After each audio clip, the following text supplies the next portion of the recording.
你美國愛玩 G2， 你的 G2， 而我是 G2 跟 C 加，我應對你 G2， 我應對世界是 C 加，這個才是中國要玩的東西。不這樣，美國人不會安心啊 ！Oh my god！ 打不贏就加入。川普有沒有試着跟中國打？有，從4月一路幹到，不就剛剛而已嗎？去韓國見面就是發現幹不贏，所以他的 Plan B 馬上啟動，只要能成交，大家都發財。Ladies and gentlemen, welcome the host. 西川通話，毛寧呢？中國大陸外交部發言人出來證實說，不是習近平打給川普，這一點倒是我們沒有想到的哦。原因其實很有趣啦，因為很罕見的是新華社率先發出通話內容啊。後面白宮才跟上哦，這個是很特殊的哦。本次通話是習近平主動提出，是中方罕見的外交上示好，所以我懷疑這件事不排除可能是煙霧彈，因為新華社一般是後發，次序其實很重要。因為如果今天是川普先打，代表美方有求於中方；習近平先打，代表中方有事情告知美方。哦，所以這裡面有一些不一樣。如果是中方主動告知美方，並且談及台海問題的話，那這事情就是我們昨天所推論的，那台海的嚴重程度就非常的高。可是今天中国外交部是否認這件事情的。中國外交部發言人呢，毛寧說啊，据我了解，這次通話是美方發起的。所以呢，如果是這樣子，那就有幾個可能：一個是中方打，但是兩邊協調好說，互相說是對方發起，有沒有可能？也是有可能。如果是這樣，那代表說雙方在默契上更上一層樓。川普主義啊，如果你要概括它的話，我們可以把它稱之為 G2， 所以我們可以出現一個時代的變遷，有沒有？冷戰全球化，新冷戰 G2。什麼 G2？Great Q， 世界就只有2大強權。但這2大強權不是以冷戰時期的對壘方式存在，而是各自劃分勢力地盤。但這個勢力地盤是犬牙交錯，不完全切割乾淨。中國現在具體執行的戰略叫做 G2C+N， 這是我取名字的啦。什麼是 G2？ 你美國喜歡 G2， 你才會安心嘛。所以我就跟你講，我應對就是中美2強，中美總體關係穩定向好，中美這艘巨輪穩定向前，校準航向，注入動力，向世界傳達積極性。好，相當於是什麼？2位大船長一起開着船，駕馭全世界。這是美國要，因為美國無法處理複雜的多邊體系啊。美國就沒玩過多邊體系嘛。美國啊，在出山之前就是關在美洲裡面玩什麼？玩門羅主義，玩孤立主義啊。他一出山，他就開始搞巨棒外交了。再來就打了1戰，又退回去孤立主義。1戰打完又2戰，2戰之後就又進入什麼2極化世界。美國歷史太短，美國歷史不到300年啊，期間只有把門關起來，跟出去拿棒子敲人家，還有玩壁壘，這就美國的外交3件套。所以美國人的歷史邏輯，他沒有辦法理解複雜的事件，你知道嗎？如果你去讀過美國的這些啊，包括像芝加哥學派，你就會發現，在他們的世界觀裡，什麼事情都可以被結構處理，什麼事情都可以做2元化處理。所以我為什麼說是 G2？ 但中國的處理是很細緻的。如果只玩 G2， 那中國就掉入美國的窠臼，那就變成中國要爭霸。所以中國的處理是對美國我講 G2， 對全世界我講 C+N， 中國跟多極化的世界。所以对美國啊，唬他 G2 OK 啦，有沒有？所以你看哦，更好的造福2國人民和世界人民，永遠要提倡世界人民，因為世界人民大團結。北京永遠比華盛頓更了解華盛頓啊，這是我敢說的自信啊。我們中華民族的智慧不會輸給世界上任何一個民族。曾經一度，北京真不夠理解華盛頓啊。什麼時候？2018年。中國沒有想到啊，他媽的美國人來了一個神經病川普。在18年之後，據我所知，整個北京的智庫啊，全中國大陸的智庫痛定思痛，花了大量的人力啊，到華府去抄寫經書，你知道嗎？因為美國有很多的智庫黨，他們是只能閱讀，不准拍照，所以派了大量的研究生去到美國各個學校的圖書館、智庫裡面去抄經書。你沒有想到，對不對？你以為只有唐朝的時候有唐三藏玄奘取經啊？全球化是你美國人從門戶開放政策起就在玩的，把门戶開放政策玩到全球就是全球化了嘛？怎麼突然有一天突然倒反？代表當时中國還是不夠了解美國嘛？美國的本色是保守主義嘛？從美國歷史來看，300年的歷史裡面有200年在玩孤立主義啊。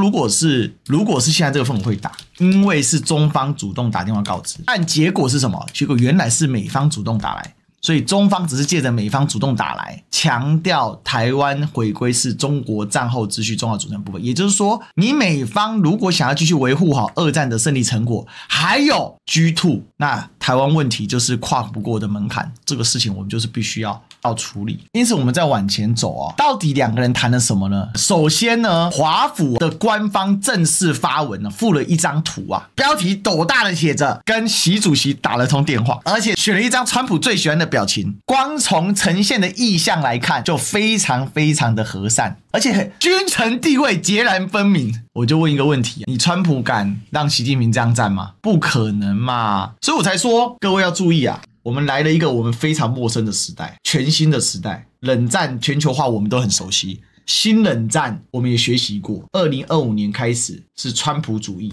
所謂的 G2， 在這份裡面呢，經典的川普式語言嘛，我跟習近平主席呢有個非常棒的電話，我們討論了很多的主題，包含俄烏、芬太尼大豆還有其他農產品的問題等等，所以代表還有討論其他主題，但是沒有講哦，做了一個非常我們做了一個很棒的、非常重要的交易，對我們偉大的農民啊，大豆這個議題啊，佔整個美國整體的貿易呢，就非常的少。可是呢，那麼少的錢呢，影響的是廣大的川普的支持者啊，因為川普有大量的支持者是所謂的紅脖子，就是農民。明年馬上又要期中選舉了，所以這精準打擊。為什麼？自從90年代中國大陸吃過了大豆的虧，這又是個坑哦，這坑有點深。簡單來講，就是曾經中國是世界上最主要的大豆生產國，甚至是出口。後來因為基因轉移技術，然後改造大規模生產，結果呢，再加上了全球糧價的操作，曾經發生一個事情，就是美國那邊出了一份報告，說大豆今年要減產，所以當時中國大量的大豆商就跑去跟美國簽了高價的合約。結果呢，後來說又出了一個報告說，沒有，今年大豆是盛產，結果豆價腰斬一半，倒了一大堆企業，倒了90%以上，當中很多被美國收購。從此之後，中國大豆呢一蹶不振，而且再來呢，當時要進入世界貿易組織啊，要麼開放小麥，要麼開放大豆。後來呢，當然是保小麥，因為小麥是糧食作物，這是戰略安全問題。你說中國人吃那麼多大豆，中國人其實大豆吃不多，中國自己生產的大豆主要就自己人吃掉了，主要是豆粕跟榨油。中國大量的食用油啊，還有這些油其實也可以做工業原料。另外是豆粕，豆粕幹嘛？養豬。中國是世界上最大的豬肉消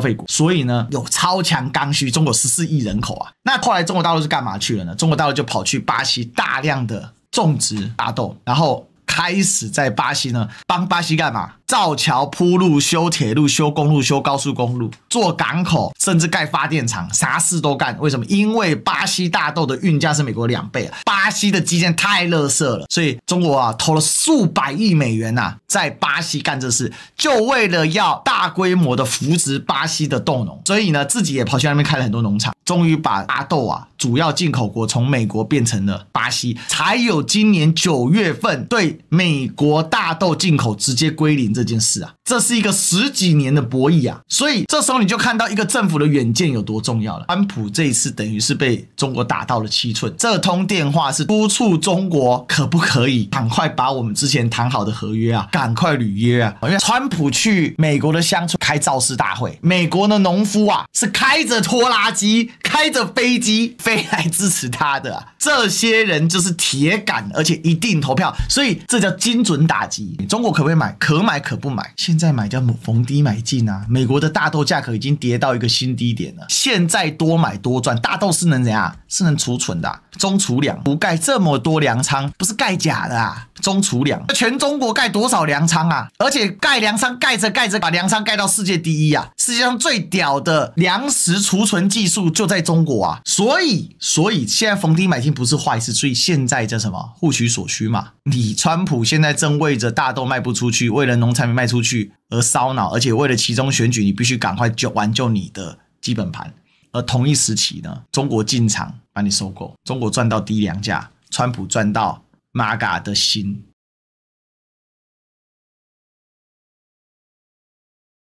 你看他講什麼？我們做了一個非常棒的交易，非常重要，對我們偉大的農民來說，而且它只會更好。所以意思是什麼？大家不用擔心，中美關係好，大家農民就有希望啦。我們跟中國的關係啊，超級的強的鐵。現在啊，川普成功的翻轉紅脖子的思考，跟中國關係越鐵啊，代表美國農民越發財啊。我跟大家講，大家還記得嗎？約莫是去年之前，當時是拜登在執政，然後我曾經講過說，川普上來之後會想方設法翻轉中美關係，打不贏就加入他，這是美國的一個鐵律。我當時講的時候，還有跟很多的學者連線啊，很多的節目啊，還有跟很多的觀眾啊，還在 argue 這件事啊。很多人說沒那麼容易，特別是學者，做國際關係的學者，因為他們的思考邏輯是上一代的，他們的思考邏輯是外交是有連續性的，可是在川普的邏輯裡面，外交是有跳躍性的。什麼叫跳躍性？他是個房地產商人嘛，只要能成交，過去再怎麼不好都不重要，成交之後大家皆大歡喜。而且我跟你講哦，對應這張圖，2026年習近平到了美國，到時候一定會談更多的農業採購合約，高潮。4月川普先去中國，然後呢，秋天的時候，就在期中選舉之前，習近平去了美國，把所有民主黨的新聞都蓋掉，然後買更多的農產品，然後川普大獲全勝。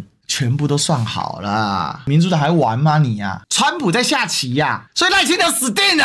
為什麼我要提前切割賴清德？看懂了沒有？所以其實這一相當於是川普打了個電話給習近平，是要鞏固進來他相對疲軟的支持率啊，再次重奪整個美國的話語權。這車速快到世界上沒幾個人跟得上了啦。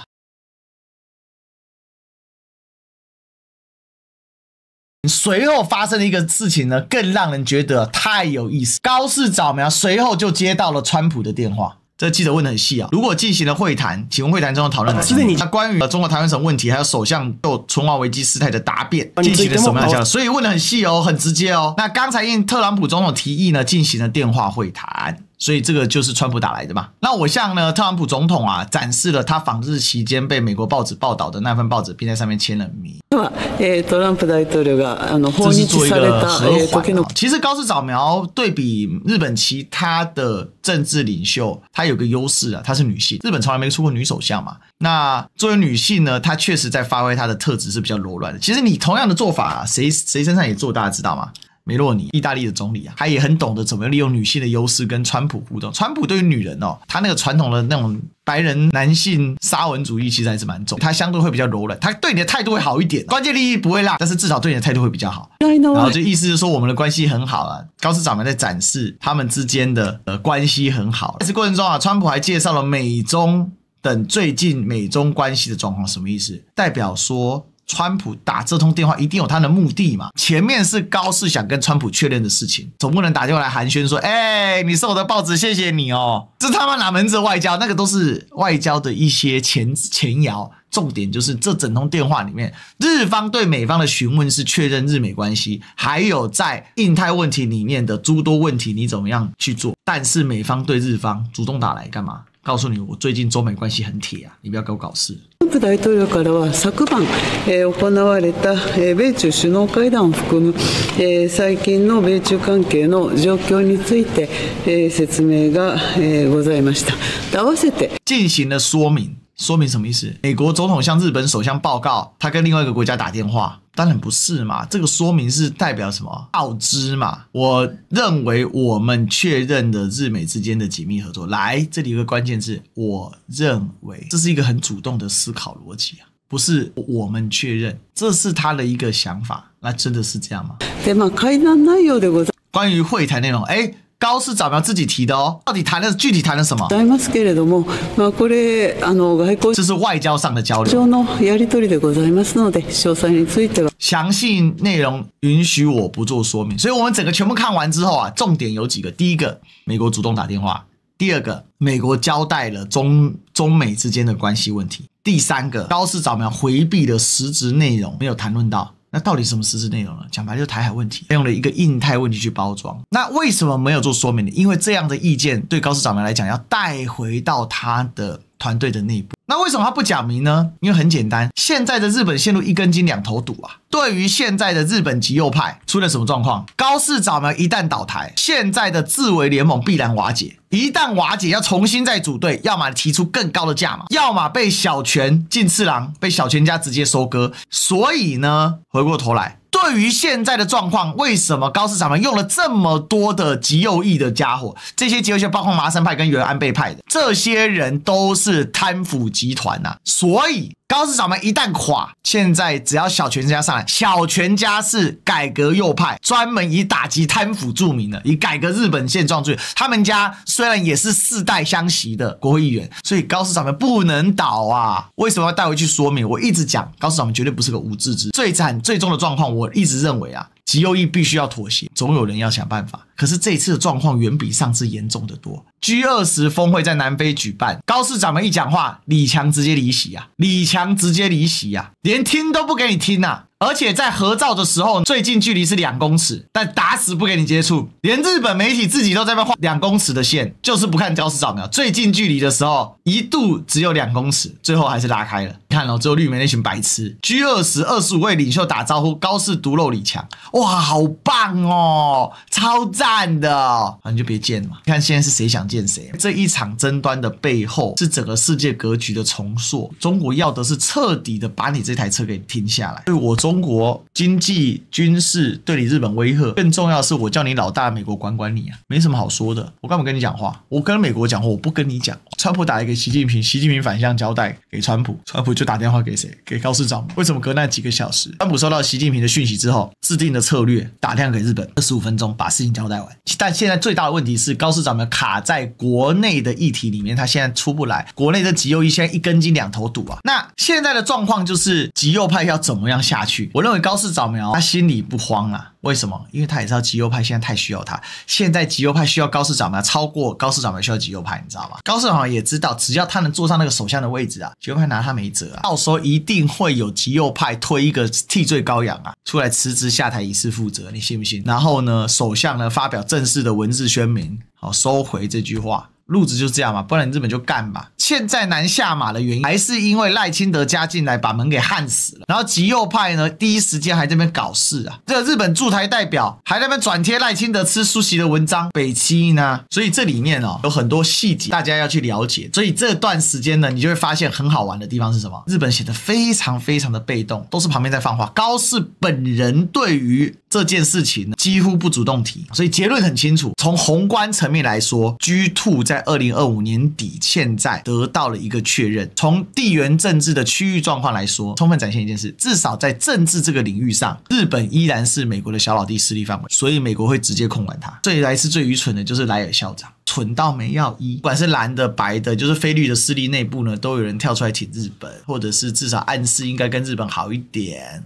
在這局裡面的應該跟日本親近一點。這話我一定要提一嘴啊，蠢！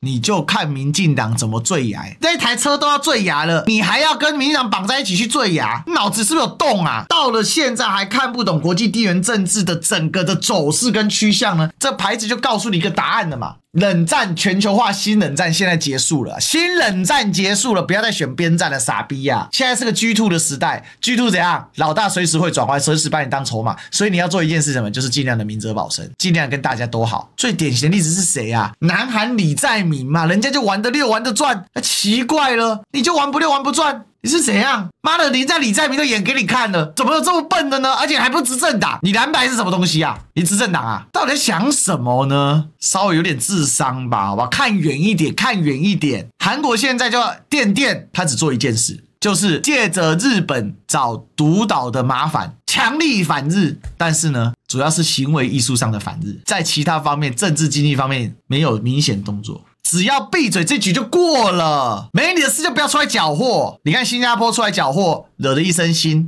何必呢？黃循財終究還是嫩了一點啊。不過新加坡出來攪和啊，一部分是什麼呢？一部分啊，也是希望繼續維持他在中美之間保持軍事啊。不過這件事情啊，我認為黃循財整體的判斷還是比較差了一點。如果是李顯龍或者是李光耀，不會犯這種低級的錯誤。你真的看懂了國際地緣政治的時候，其實你對很多的大局勢的判斷是準確的。而且那些說你什麼舔共啊、舔什麼舔中，他們都是愚蠢到爆炸。我就講嘛，我把所有事實攤開你對嘛？對嘛？就像小牛看得多透徹啊。我跟大家講啊，今天我這個感悟啊，我這個結構一部分就是我禮拜一的時候跟小牛做直播的時候，我聽他講的時候，我體驗出來的。真的，他的那個國際地緣政治是非常非常扎實的。小牛是一個，我說的是牛許婷啊，不是柯玉安哈，他們兩個學的不一樣。你看懂了这個整個趨勢往前走，你就不會在短期利益裡面去折損你的長期利益嘛。你偏偏要在短期利益裡面只得到那麼一點點，短期利益，比如說這樣好，短期利益賺500，長期利益虧5000，這種買賣你白痴也做。